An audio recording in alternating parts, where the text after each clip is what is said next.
والقمر بحسبان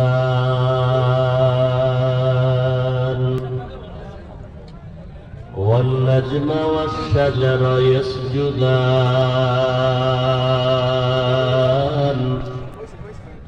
وفضل زمانا على زمان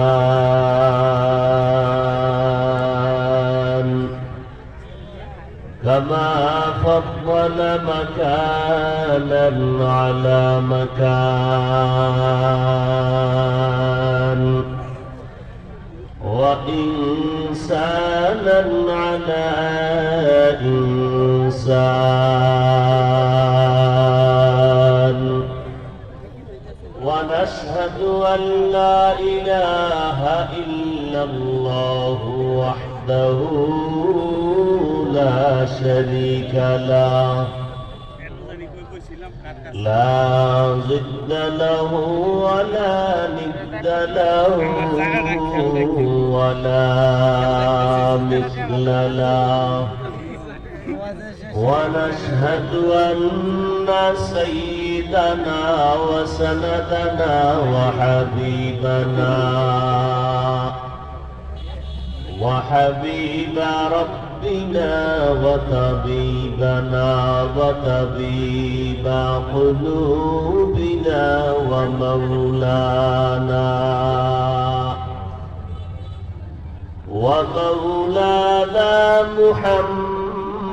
محمدا عبده ورسوله الذي أرسله بالحق بشيرا ونذيرا وداعيا إلى الله بإذنه وسراجا منيرا اللهم صل على محمد النبي الأمي وعلى آله وسلم تسليما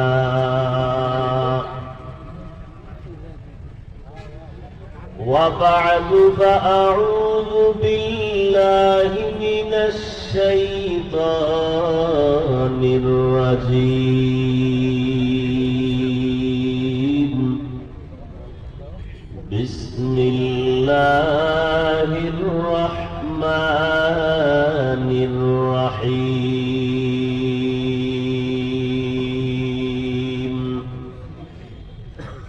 ألف لام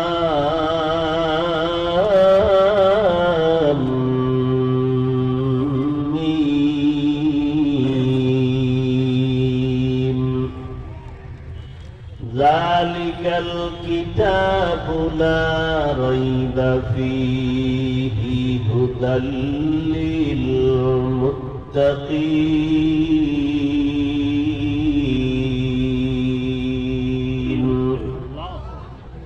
وقال النبي صلى الله عليه وآله وسلم من يرد الله به خيرا يفقهه في الدين أو كما قال النبي عليه الصلاة والسلام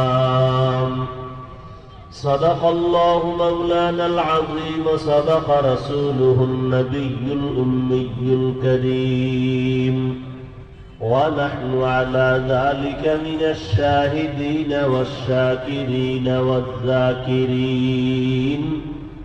والحمد لله رب العالمين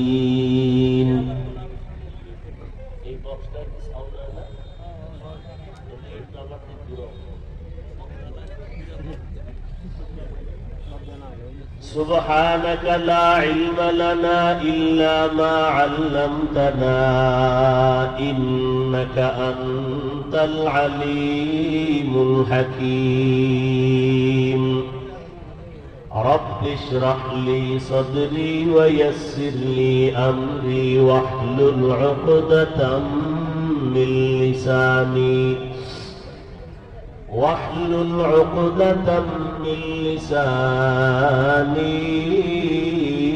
يفقه قولي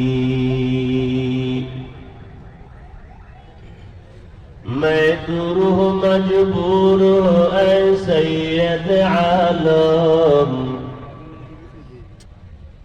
मैं तो रूह मजबूर ऐ सैयद आलम दीदार दिखाते नहीं आवाज सुना दो दीदार दिखाते नहीं आवाज सुना दो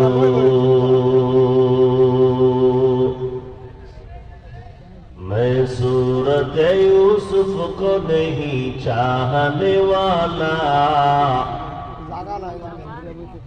मैं सूरत यूसुफ को नहीं चाहने वाला मैं कैस के मानंद नहीं आशिक लैला मैं कैस के मानंद नहीं आशिक लैला मैं आशिक मौला हूँ मेरा इश्क दवाना मैं आशिक मौला हूँ मेरा इश्क दवाना ये जुमला जहाँ जिसकी तजल्ली से उजाला ये जुमला जहाँ जिसकी तजल्ली से उजाला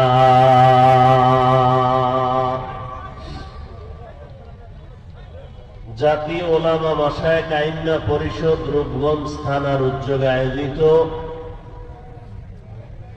সিরাতুন নবী সাল্লাল্লাহু আলাইহি ওয়া আলিহি ওয়াসাল্লাম সম্মেলন আজ 28 অক্টোবর 2022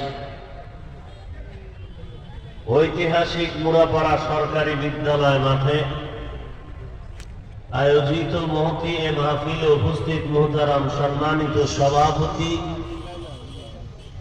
আলহাজ তুফাইল আহমদ আলমাস সাহেব চেয়ারম্যান মহোদয়, প্রধান অতিথি জনাব গোলাম দস্তগীর গাজী বীর প্রতীক এমপি মহোদয়, বিশেষ অতিথি আলহাজ মোহাম্মদ শাহজাহান ভুইয়া, অন্যান্য অতিথিবৃন্দ, হযরতে উলামায়ে কেরাম, আমার আগে যিনি বয়ান পেশ করেছেন স্বনামধন্য আলেমে দ্বীন,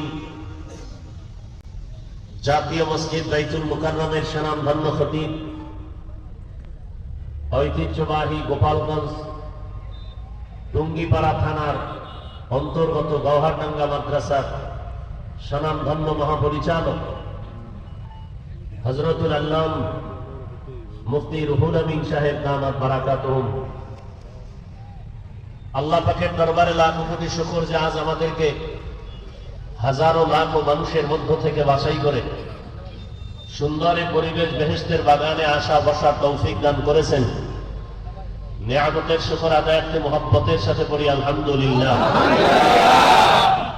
দরুদ ও সালাম সৈয়দুল মুরসালিন রাহমাতুল লিল আলামিন শফিউল মুজনিবিন খাতামুন নবিয়্যিন সৈয়দুস সাকালাইন ইমামুল মুরসালিন শফিউ আযম রাসূল আকরাম রাহমাতে আলম নবিয়ুল আরব ওয়াল আজম হাবিবে কিবরিয়া আশরাফুল আম্বিয়া সৈয়দুল আম্বিয়া শফিউ মাহশর সাফি কাউসার আকায়ে নামদার মদিনাহ কা তাজদার आफताब नबूवत फख्र मौजूदात सैयदुल मखलूकात हजरत मुहम्मदुर रसूलुल्लाह सल्लल्लाहु अलैहि व आलिहि ওয়াসাল্লামের উপর সর্বোপরি শুকর যাদের অক্লান্ত পরিশ্রমের মাধ্যমে আজ সুন্দর আয়োজন, সময় পরামর্শ অর্থ দিয়ে দোয়া করে উপস্থিত হয়ে মাইক লাইট প্যান্ডেলের ব্যবস্থাপনার মাধ্যমে সহযোগিতার হাত যারা বাড়িয়েছেন, এলাকার যুবক, বৃদ্ধ, ব্যবসায়ী, শ্রমিক, চাকরিজীবী, বিভিন্ন শ্রেণী পেশার মানুষ, জনপ্রতিনিধি, প্রশাসন, উলামায়ে হযরত আইম্মায়ে মাসাজিদ, প্রত্যেককে আল্লাহ রাব্বুল আলামিনের খিদমতের বরকতে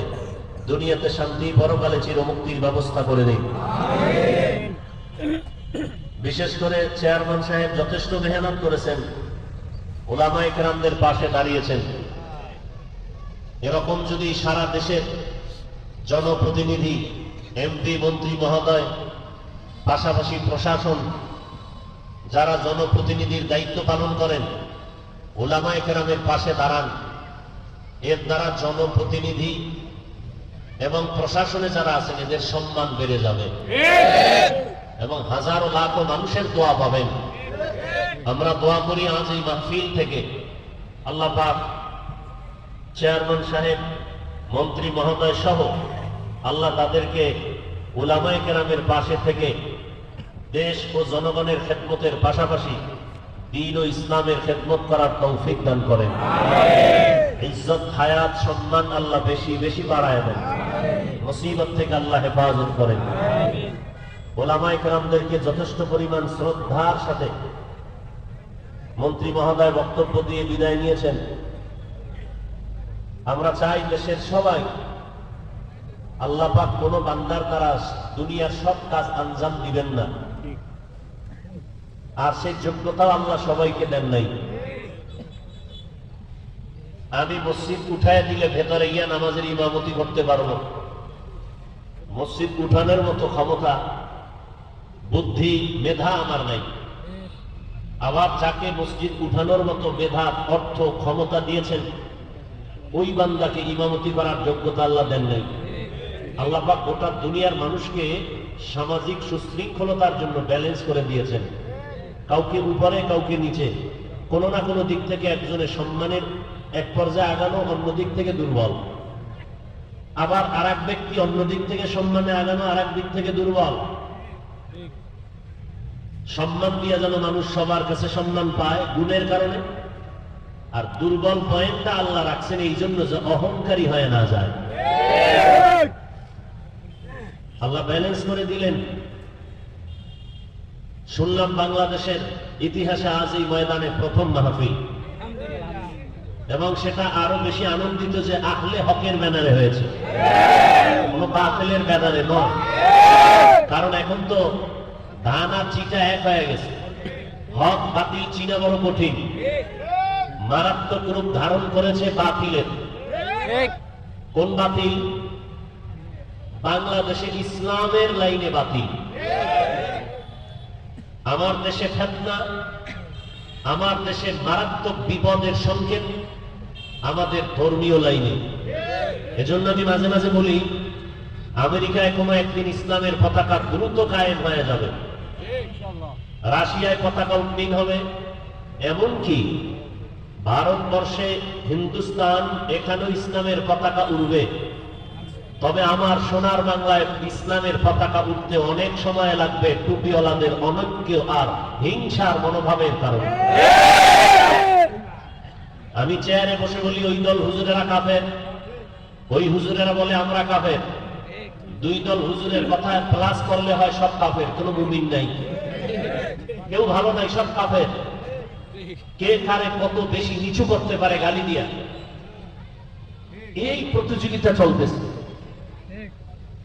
সম্মান, মানুষের সম্মানকে শ্রদ্ধার সাথে স্বাগতম জানানো, মহব্বতের সাথে বরণ করা, এটার মানুষ খুবই কম। আল্লাহ আমাদেরকে হেদায়েতের দৌলত দান করেন, আরো মহব্বতে বলেন হ্যাঁ। কেমন ফিতনায় আমরা জড়িত, এর থেকে মুক্তি পাওয়ার পথ আছে কিনা বড় কঠিন। কেউ কাউকে মানার মতো মানসিক অবস্থা নাই, অথচ বয়ান চলতেছে তাকওয়ার উপরে, ইখলাসের উপরে। সবাই মনে করি আমি হক, অন্যরা খারাপ। এই প্রবণতার কারণে আমাদের সমাজে ধর্মীয় লাইনে যথেষ্ট পরিমাণ অশান্ত পরিবেশ। কেমন এক অবস্থায় আপনারা আছেন? আমরা হাতে পায়ে ধরে মানুষকে বয়ান করে আমলের দিকে আগাও,